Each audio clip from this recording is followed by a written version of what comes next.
அழகாக நான் விஎஸ் பேசுகிறேன். இன்றைக்கி நம்ம பார்க்க போகிற சீரிஸோட நேம் வந்து டாக்டர் ஸ்டோன் சீசன் 4 எபிசோட் 14 தான் இன்றைக்கி நம்ம பார்க்க போகிறோம். அதாவது கோர்ட் ஓடிய எபிசோட் 2 தான். இது அப்படியே கண்டினியூவேஷனாக இருக்கிறதுனால எபிசோட நான் அப்படியே சொல்லிடுறேன். கண்டிப்பாக இந்த எபிசோடு பக்கா தரமாக இருக்கும். என்னால் முடிஞ்ச பெஸ்ட்டு கொடுத்து காமெடியெலாம் அல்டிமேட்டாக பண்ணியிருப்பேன். எத்தனை பேருக்கு பிடிச்சிருக்கு பிடிக்கலன்றத கமெண்ட்டில் சொல்லுங்கள். கண்டிப்பாக பிடிச்சவங்க எல்லாருமே கமெண்ட்டில் சிரிக்கிற எமோஜி போடுங்க. அதே மாதிரி இந்த வீடியோக்கு ஒரு மறக்காமல் லைக்கை போட்டுருங்க. அதுவே எனக்கு போதும். அடுத்தது வரக்கூடிய எபிசோடெல்லாம் என்னமோ தரமாக நான் எக்ஸ்பிளைன் பண்ணுறேன். முடிஞ்சளவுக்கு சப்போர்ட் பண்ணுங்கள். அதுவே எனக்கு போதும். சரிங்க, நம்ம கதை கொடுப்போமா? எனக்கு தெரிஞ்சு சவுத் ஆப்பிரிக்காவில் அமேசான் ரிவருக்கு பக்கத்தில் தான் அது இருக்கணும். அந்த லைட்டை கண்டுபிடிக்காம விட மாட்டேன்னு சொல்லிட்டு அதுக்கப்புறம் போயிட்டு இருக்கேன். ராஜ்யம் பார்த்தா ஆஹா வறுத்து வச்சு மீன் செம்மையா இருக்கக்கூடாது, எல்லாரும் போந்து கட்டுங்கடா. ஒரு வழி அந்த லைட் இருக்கிற இடத்துக்கு கண்டுபிடிச்சு அந்த இடத்துக்கு போயிட்டு ஹியூமனிட்டியை நம்ம காப்பாற்ற போறோம். அது அவ்வளோ சீக்கிரம் நம்மளால கண்டுபிடிக்க முடியாது. எல்லாரும் இங்க பாருங்க, சவுத் அமெரிக்காவை சுத்தி கடலா இருக்கா. அந்த கடலை சுத்தி தான் நம்ம போயிட்டு வர மாதிரி இருக்கும். கண்டிப்பா அதோடைய சென்டர் பாயிண்ட்ல இருக்கிறதுக்கான வாய்ப்பு இருக்கு. அமேசான் காடுக்கு பக்கத்துல கூட போறதுக்கான வாய்ப்பு இருக்கு. அமேசான் காடா இது போதுமேடா, அங்க போயிட்டு எதுனா ஒன்று காப்பாற்றுற வேலை அப்படி இல்லைன்னா அட்வென்ச்சர் பண்ற வேலை பார்க்கலாமே அப்படின்னு டேஜ் மாமாவும் சொல்றான். குரோமா உண்மைதான், அட்வென்ச்சருக்கு ரெடியா இருக்கா. டேய் அமேசான் காடு இன்னமும் நீங்க போயிட்டு வர மாமியார் விடுமா நினைச்சிருக்கீங்களா? டேய் அங்க அப்படி கிடையாதுடா, அங்க மோசமான அணகொண்டெல்லாம் இருக்கும்டா. டேய் அதுக்கு பக்கத்துல தானே செங்கு சொல்லியிருக்கான் அப்படின்ற மாதிரி நம்ம மெஜிஷியனும் சொல்ல. போறதுனா நடந்தே போலாம், ஆனா போறது கூட ரொம்ப ஆபத்து.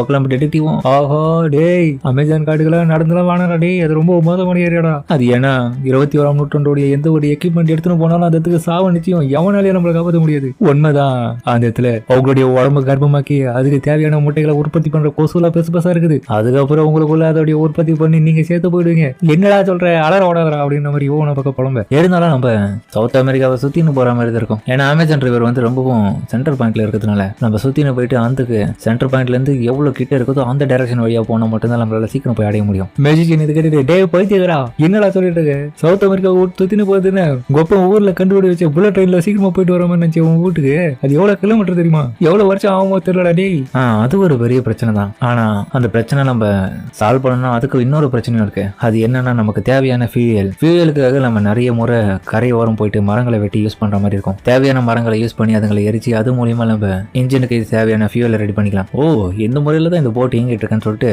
ஜனமும் பார்த்துட்டு இருக்கான். இருந்தாலும் இந்த போட் எவ்வளவு ஸ்லோ தான், ஆனா அந்த போட் அப்படி இல்லையே. அப்புறம் நம்ம ஸ்டான்லியோடைய ஷிப்பை காமிக்க அவன் தயாரா வந்துட்டு இருக்கான். ஃபியூயல் எல்லாமே ரெடியா இருக்கு, நாங்க கண்டிப்பா உங்களை சீக்கிரமாக பிடிச்சிருவோம். ஏன்னா நீங்க ரொம்ப சின்ன போட்ல தான் இருக்கீங்க. உங்களை பார்த்தோன்னா அப்படியே வேட்டையாடாம விட மாட்டேன். சயின்ஸ் கிளப்பை சேர்ந்த குழந்தைகளா. அதுக்கப்புறம் பார்த்த கரையோர சாயங்கால டைம் எல்லாருமே பார்த்து கடினமா உடைச்சிட்டு இருக்காங்க மரங்களை வெட்டி அது விறகா சேகரித்துக்காக. செங்குவே வேலை வாங்க வச்சுட்டாங்க. அதுக்கப்புறம் பார்த்து இந்த குட்டி போனோம் போற வேலை கால் அடிக்க விட ஏன் எடுக்க மட்டும் எடுக்குது, ஒரு வேலையை உருப்படியா செய்ய கூட மாட்டேங்குது. யோ கால வேலைவா என் வாழ்க்கையில ஏன் இப்படி விளையாடுறன்னு சொல்லிட்டு புலம்புறா. இன்னொரு பக்கம் மொத்தம் இல்லாம லூனாவும் ரொம்பவும் சோர்ந்து போயிட்டா. அப்ப கண்ணாடி போட்டாச்சு என்ன மயிலேடி பர்சனல் டயர்ட் ஆகிட்ட மாதிரி பழம்பிட்டு இருக்கீங்க, இன்னும் ஆக வேண்டிய வேலை நிறைய இருக்குது, சீக்கிரம் முடிக்கின்ற மாதிரி சொல்ல இதோ பண்ணான்னு சொல்லிட்டு அதுக்கப்புறம் அவங்க பண்ண ஆரம்பிக்க. அதுக்கப்புறம் பார்த்தா நைட் டைம்ல எல்லாரும் சாப்பிட்டு இருக்க. டைஜோ மட்டும் காணும். என்னப்பா அவன் மட்டும் இன்னும் வேலை செஞ்சுட்டு இருக்கான் போல.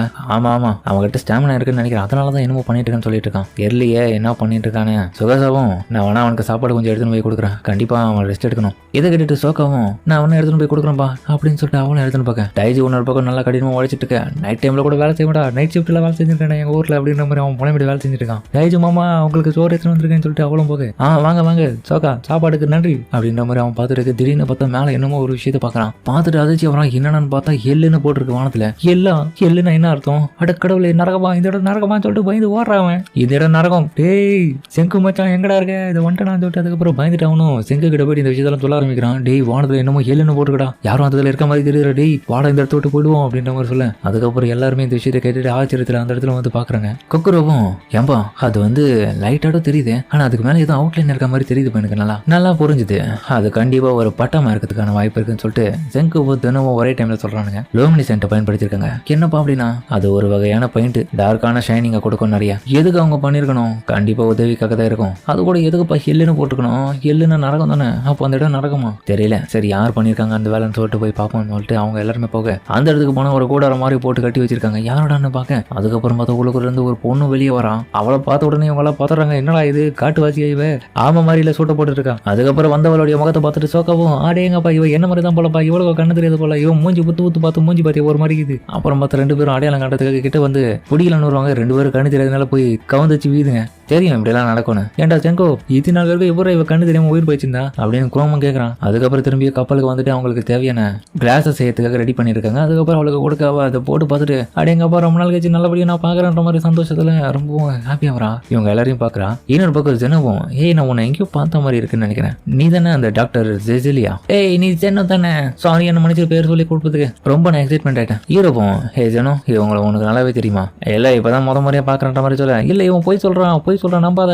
அது என்னன்னா இதுக்கு முன்னாடி அவங்க கூட நடந்த மீட்டிங்ல ஒரு முறை நான் அவனை பாத்துருக்கேன்ற மாதிரி. அதுக்கப்புறம் அவளும் நடந்த விஷயத்த சொல்ல பார்த்தா மீட்டிங்ல அட்டன் பண்ண வந்து இடத்துல அவளும் வந்திருக்கா. அவளும் ஒரு சயின்டிஸ்ட் தான் போல.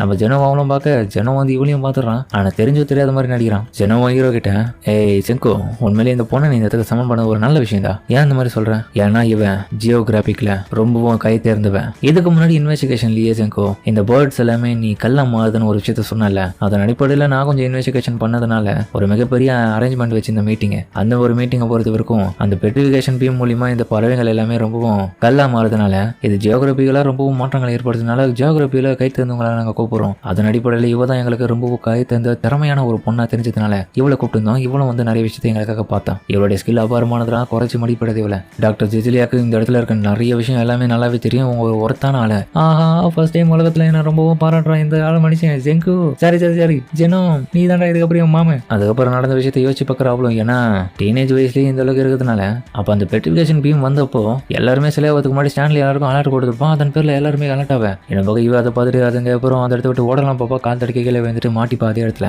அதுக்கப்புறம் கல்லா மாறினவன் எப்படியோ ஒரு வழியாக வேற ஒரு இடத்துக்கு வந்திருக்கான். இவளும் பார்த்தா குகைக்குள்ள தான் இருந்து வெளியே வந்திருக்கான். கொஞ்சம் கொஞ்சமாக கல்லும் அப்படி விரிசலோட அவன் மேலே இருந்த கல்லுங்க எல்லாமே உடஞ்சி திரும்பி அவன் உயிரோட வந்துட்டான். அட கடவுளை இங்கே என்ன நடக்குது, நான் எப்படி அமலமாகறேன் அப்படின்னு சொல்லிட்டு அதுக்கப்புறம் அவனுக்கு தேவையான துணி ரெடி பண்ணதுக்கு அவனும் தயாரா இருக்கேன். கண்ணு தான் லைட்டா தெரியாதனால ஊத்து பார்த்து எல்லாத்தையும் செஞ்சுட்டு இருக்க வேலைகள் எல்லாமே. அதுக்கப்புறம் ஒரு சரியான வழியை தேர்ந்தெடுத்துக்காக தப்பான டைரக்ஷன் எல்லாமே சூஸ் பண்ணி போறாடி. அதெல்லாம் அந்த காலத்துல இருந்த டைரக்ஷன் அதை ஃபாலோ பண்ணி போற பைத்தியகாரி. ஹீரோவும், எங்க இந்த அளவுக்கு நீங்க புத்திசாலியா இருக்கீங்கன்னா எங்களை கண்டுபிடிக்காக என்ன வழி பெருசா பண்ணீங்க, இல்ல உங்களுக்கு உதவி தேவைக்காக என்ன பண்ணீங்க? நான் ஃபீல்டு ஒர்க்கர், எனக்கு தெரியாத வேலையே கிடையாது. அதனாலதான் நான் என்ன பண்ணேன், எனக்கு தேவையான விஷயத்த நானே ரெடி பண்ணி அதுக்கப்புறம் மிகப்பெரிய துணியால செஞ்ச கைட்டை உருவாக்கி அதுல நிறைய வேர்ட்ஸை எழுதினேன். அதை எழுதுனதை ஹெல்ப் பண்ணி எழுதி தொங்க விட்டேன். அதுக்கப்புறம் நீங்க அதை பார்த்துட்டு தான் வந்தீங்க. நம்ம மெதிஷனும், ஏமா அது ஹெல்ப் இல்லம்மா, நீ எள்ளுன்னு நம்ம எழுதி வச்சிருந்த. அட கடவுளே என்ன மன்னிச்சிருங்க, அந்த பீல அந்த வளைவு மறைஞ்சு போச்சு. ஒரு சுழியில இவ்வளவு பெரிய பிரச்சனை வரும் நான் கொஞ்சம் கூட எதிர்பார்க்கல, என்ன மன்னிச்சிருங்க. சரி ஓகே அதெல்லாம் விடு. எங்க பாருங்க டாக்டர் செல்சியா, தயவு செஞ்சு எங்களுக்கு சவுத் அமெரிக்கால நாங்க தேடுற எந்த இடத்துக்கு நாங்க போயிடணும் அதுக்கான ஒரு ஷார்ட்கட்டை நீங்க தான் சொல்லணும். நாங்க போட்ட பிளான் இதுக்கு முன்னாடி கடலை சுத்தி வந்து போற மாதிரி தான் யோசிச்சோம். ஆனா இப்போ நம்ம இருக்கிற ஏரியால இருந்து நமக்கு டைரக்டா ஒரு ஷார்ட்கட் தேவை. அப்படின்னாலும் நாங்கள் சீக்கிரமா போய் அடைய முடியும். அதுவும் ஸ்டான்லியோடைய குரூப் வந்து நம்மளை தேடி வரதுக்கு முன்னாடி நம்ம இது பண்ணணும். நீங்க ஒரு டாப் லெவலான ஜியோகிராபிக்கரா இருக்கிறதுனால தயவு செஞ்சு உங்களுடைய திறமை எங்க காமிங்க. அதுக்கப்புறம் அவ்வளவு கேல்குலேட் பண்ண. சரி ஓகே இப்போ இந்த இடம் ஆரம்பிக்கலாம். ஏன்னா இந்த இடத்துல தான் சான்ஸ் இருக்கு சவுத் அமெரிக்காவை நீங்க கிராஸ் பண்ணி போறதுக்கு. அது ஏன்னா இதுக்கிடையில தான் நார்த்தன் மலைகள் இருக்குது. அந்த மலைகளை கடந்து நம்ம கீழே இறங்கும் போது அந்த மலைகளுடைய அடிவாரத்துல கிட்டத்தட்ட இந்த அமேசான் காட்டுடைய ரிவர் வந்து ஆரம்பிக்குது. எந்த ரிவரை பயன்படுத்தி நம்ம அந்த இடத்துல இருந்து நீங்க நினைக்கிற அந்த இடத்துக்கு போயிடலாம். ராஜியும் நம்ம எப்படி போறோம், நடந்தா போறோம். பின்ன நடந்துதான் வேற வழி இல்ல. நடந்தெல்லாம் போனா செத்துருவோம் எல்லாரும். உண்மையிலே சொல்றேன், ஏன்னா மயில் கணக்குல இருக்கும் அந்த தொலைவு. ஆமாப்பா ரெயின் ஃபாரஸ்ட்ல நம்மளால காரை கூட பெருசா ஓட்டு போக முடியுது. அப்பனா வேற வழி இல்ல, நம்ம 2 டயர் கொண்ட வாகனத்தை தான் பயன்படுத்தணும். ரோட்ல அதிகமா எந்த வெஹிக்கிள் பயன்படுத்துறாங்க தெரியும்ல, மோட்டார் பைக்ஸ் தான். அதை வச்சு நம்ம இந்த இடத்த விட்டு அசல்ட்டா கடந்து போகலாம். ஆனா என்ன ஒரு துரதிருஷ்டவசம்னா இந்த ஒரு காலகட்டத்தில் மோட்டார் பைக்கை வந்து நம்மளால உருவாக்க முடியாதுல்ல. நமக்கு ஏது அதெல்லாம் எதை கேட்ட ஹீரோவும், யார் சொன்னா அதை நான் கிரியேட் பண்றேன், எங்களால முடியுன்ற மாதிரி சொல்ல. இதை கேட்ட மதிச்சியனும், டே செங்கோ என்னடா சொல்ற, இந்த காலத்துல பைக்காடா, பைக் ரெடி பண்ணி நம்ம இருக்கிற எல்லாத்தையும் சோறா கூட போறோம். எவனா இருந்தாலும் இதுலயே போயிட்டு நம்ம வேட்டையாடுவோம். அதுக்கப்புறம் பார்த்தா அந்த தாத்தாவும் அதுக்கு தேவையான விஷயங்களை ஸ்டெப் பை ஸ்டெப்பாக செய்ய ஆரம்பிக்கிறாரு. இன்னொரு பக்கம் நம்ம டாக்டர் ஜெலியாக்கு நம்ம மெஜிஷியனும் நடக்கிற மொத்த விவரத்தையும் சொல்லி கொடுக்குறான். அதாவது இதுக்கு முன்னாடி இந்த உலகம் எப்படி கல்லா மாறிச்சு, அதுக்கப்புறம் என்னென்ன நடந்துச்சு எல்லாமே. கடைசியில் நம்ம இப்போ பெட்ரிஃபிகேஷன் பீம் வந்து இடத்த நோக்கி தான் போயிட்டு இருக்கோம். அதுக்கான வழியை தான் நீங்க காமிச்சிருக்கீங்க. எங்கப்பா எனக்கு ரொம்ப ஆர்வமாகுது அடுத்த கட்டமா என்ன நடக்க போகுதுன்னு. கண்டிப்பா நான் உங்களுக்கு ஹெல்ப் பண்றேன், என்னால் முடிஞ்ச எல்லா உதவியும் பண்ணுவேன். உண்மைதான், அந்த பெட்ரிஃபிகேஷன் டிவைஸை பொறுத்த வரைக்கும் ஒரு சில கணிப்புகள் பேர்ல தான் அதோடைய இருக்கிற இடத்துல நம்ம கண்டுபிடிச்சிருக்கோம். ஆமாப்பா இந்த ஒரு பெட்ரிஃபிகேஷன் பீம் மட்டும் நம்ம கையில இருக்கிறவருக்கு எந்த ஒரு பிரச்சனையும் யாருக்கும் நமக்கு வராம பார்த்துப்போம். ஆனா ஜெனோ கையிலையும் ஸ்டான்லி கையிலையும் போயிடுச்சுன்னா ரொம்பவும் மோசக்காரங்க. அவனுக்கிட்ட போயிடுச்சுன்னா அவ்வளவுதான், இந்த உலகத்தையே ஆட்கள் வைப்பானுங்க. மெஜிஷியனும் ஆமாமா 2 கத்தி மணிக்கு இடையில நம்ம மாட்டிக்கின கதை தான். அதுக்கப்புறம் இந்த விஷயத்தெல்லாம் கேட்டுட்டு அதுக்கப்புறம் பார்த்தா நம்ம செலிக்கவும், இங்க பாரு சாரி என்ன மன்னிச்சிருங்க, செங்கல்லாம் சொல்லக்கூடாது. எங்க பாருங்க டாக்டர், நீங்க தேவையில்லாத வேலையெல்லாம் இந்த இடத்துல பார்த்துட்டு இருக்கீங்க. ஒழுங்கா அந்த பெட்ரிஃபிகேஷன் டிவைஸ் எல்லாம் உங்களுக்கு கிடைச்சதுன்னா நீங்க எனக்கு கொடுத்துட்டீங்க உடனடியா. இவங்க எல்லாருக்கும் நம்ம உதவி பண்ணி தான் ஆகணும். அதுக்கு தான் நான் உங்களுக்கு உதவி பண்ணணும் ஒத்துக்கணும். எங்க பாரு டாக்டர் ஜெலியா, தயவு செஞ்சு நீங்க எனக்கு உதவி பண்ணுங்க. அப்படி நீங்க மட்டும் பண்ணீங்கன்னா இந்த உலகத்துல நம்ம 2 பேரும் சேர்ந்து ஆளலாம். நீங்க என்ன சொல்றீங்க, ஓகேவா? வாய்ப்பே இல்லடா, எனக்கு இன்ட்ரெஸ்ட் இல்லை அதுல. என்ன பொறுத்த வரைக்கும் இந்த உலகத்தை அதிகப்படி எக்ஸ்ப்ளோர் பண்ணி என்ஜாய் பண்ணணும், அவ்வளவுதான். ஒன்ன மாதிரியான மூடத்தனமான விஷயத்தெல்லாம் நான் இதுக்கப்புறம் பண்ண மாட்டேன், நான் முட்டாள் அப்படின்ற மாதிரி அவ கத்திட்டு நம்ம ஹீரோ கூட போயிட்டு செங்கோ செங்கு உங்களுக்கு எந்த உதவியா இருந்தாலும் தயங்காம என்கிட்ட கேளுங்க, நான் தாராளமா பண்றதுக்கு தயாரா இருக்கேன். இப்போதைக்கு நீங்க பண்ணக்கூடிய உதவி என்னன்னா நம்ம ரப்பரை கண்டுபிடிக்க போறோம். ரப்பரா? ஆமா, ரப்பர் இருக்கிற மரங்களை கண்டுபிடிச்சு ரப்பர் தயாரிக்க போறோம் வண்டிக்கு தேவையான டயரை உருவாக்கத்துக்கு. உண்மைதான்ப்பா, அந்த டயரை பயன்படுத்தி எத்தனை விதமான டயர் சைஸை வேணாலும் நம்மளால மாத்திக்க முடியும். அந்த வெஹிக்கிளை எப்படி இருந்தாலும் பயன்படுத்தலாம். ஆதி மனுஷனே ஸ்டார்டிங்ல டயரை தான் கண்டுபிடிச்சான், அதுக்கப்புறம் எல்லா விஷயத்தையும் கண்டுபிடிச்சோம் தெரியுமா? நம்ம பாட்டுன்னு அதை பண்ணிருக்கேன், நம்ம ஏமாத்துறோம், நம்மளாம் ஈஸியா பண்ணிடலாம்ப்பா. சரி, ஓகே, ரப்பர் இருக்கிற இடத்த உங்களுக்கு தேவைன்றதுல எனக்கு சந்தேகமே இல்லை. அது கண்டிப்பாக நான் காமிக்கிறேன். அந்த இடம் கரெக்டா நம்ம போகக்கூடிய இடத்தால தான் அது இருக்குது. ரப்பர் எல்லாமே. யோ, என்னையா பேசிட்டு உனக்கு அறிவு இருக்கா?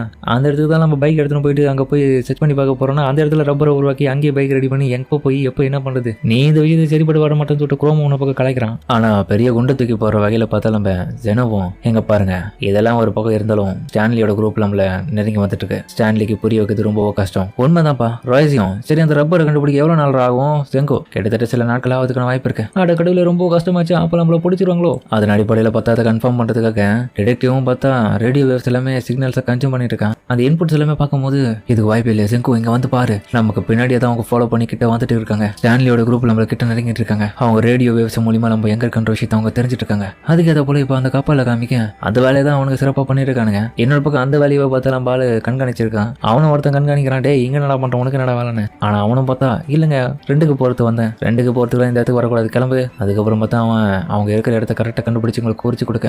கவலைப்படாதீங்க, ஃபியூல் அந்த கப்பலுக்கு கம்மியா இருக்கிறதுக்கான வாய்ப்பு இருக்கு. நம்ம கூடிய சீக்கிரமே அவங்களை கண்டுபிடிச்சலாம். ஏன் நைட்டால கண்டுபிடிச்சலாம் இதே வேகத்தில் போனா. என்ன பக்கம் திரும்பி அவனை அரெஸ்ட் பண்ணி போயிட்டு இருக்காங்க அந்த பயந்தங்கொல்லி பையனை. அடுத்த கடமும் நம்ம என்ன பண்றது? இவனுக்கு கிட்ட தப்பிக்கிறதுக்கு எனிமீஸோட ரேடார்ல மாட்டாம நம்ம போகணும்னு சொல்லிட்டு என்ன பக்கம் இந்த கொக்குரோக்கு இந்த விஷயம்லாம் ஒண்ணுமே புரிய மாட்டேங்குது. ஏன்பா சிக்னல்ன்றீங்க? நம்ம கால் பேசுற அந்த கதையா இது?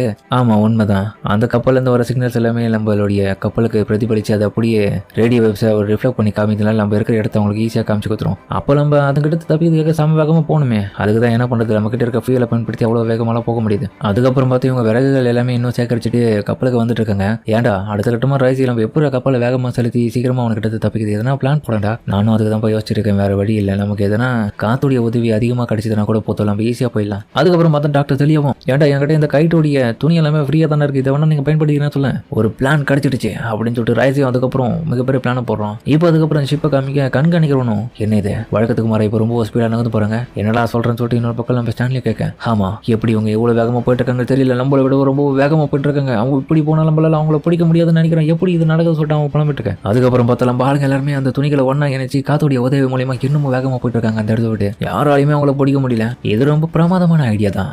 ஜெனவும் சின்ன கப்பலுக்கு சின்ன தேவையான துணி அளவு போதும், பெரிய கப்பலுக்கு பெரிய லெவலுக்கு இருக்கும் போது காத்துடைய உதவி மூலியமா பெரிய துணியோடைய உதவியாலும் சாம வேகமா நம்மளுடைய கப்பல் மூவ் ஆயிட்டு போயிட்டு இருக்கு. சயின்ஸ் இந்த அளவுக்கு அற்புதமானதுன்னு இப்போ எல்லாருக்குமே புரிய ஆரம்பிக்கும். இது சூப்பரே, இன்னமும் வேகமா போயிட்டு இருக்கோம். அவன் நமக்கு என்ஜாய் பண்ணிட்டு இருக்க ஹீரோ போகும். இதே வேகத்துல போனா இந்த ரேஸ்ல அவங்கள சீட் பண்ணி நம்ம ஜெயிச்சிடலாம் ஈஸியா. வாங்கடா வாங்க, எவ்வளவு தூரம் வரீங்களா வாங்க. ஆனா இருக்கிற நாங்க ரொம்பவும் வேகமா போயிட்டு எங்களுடைய கோலை நாங்க அடைய போறோம், நீங்க எல்லாருமே பொறுமையா வாங்க. அடுத்த கட்டமா ரப்பரை கண்டுபிடிக்காம விட மாட்டேன்டா பண்ணு பயலுங்களா, தயாராயிருங்க அப்படின்ற மாதிரி அவனும் சொல்ல. அதோட இந்த எபிசோட முடிக்கிறாங்க. சரிங்க, இந்த வீடியோ அப்படின்னு கவலை சொல்லுங்க. மறக்காம இந்த வீடியோ எல்லாருக்கும் பிடிச்சிக்க, ரொம்ப பிடிச்சிருந்தா லைக் போட்டு நம்ம சேனலுக்கு சப்ஸ்கிரைப் பண்ணி சப்போர்ட் பண்ணுங்க. அது மட்டும் இல்லாமல் அது கொடுத்துருக்க பெல்லைக்கன் ஆன்ல வச்சுக்கோங்க. அப்பதான் நம்ம ஒரு அடுத்த வீடியோ எல்லாமே நோட்டிஃபிகேஷன் வரும். கண்டிப்பா வழக்கம் போல இந்த எபிசோட பிரமாதம் வந்திருக்கும். முடிஞ்சு யாருக்கு இப்போ நம்ம பொறுமையாக பார்த்துருக்கோம். இந்த வீடியோ பிடிச்சாலுமே கமெண்ட்ல உங்களுக்கு பிடிச்ச மாதிரி போடுங்க, நானும் பார்த்துக்கிறேன். ஐ மீன் சிரிக்கிற மாதிரி போடுங்க, நானும் பார்க்குறேன். ஏன்னா எத்தனை பேருக்கு இந்த வீடியோ சிரிச்சிங்கன்றதை நான் தெரிஞ்சுக்கணும். அதுக்காக அதே மாதிரி இந்த வீடியோ ஒரு லைக்கை போடுங்க, அது எனக்கு போதும். சரிங்க, சமத்தோட இந்த வீடியோ முடிச்சுக்குமா.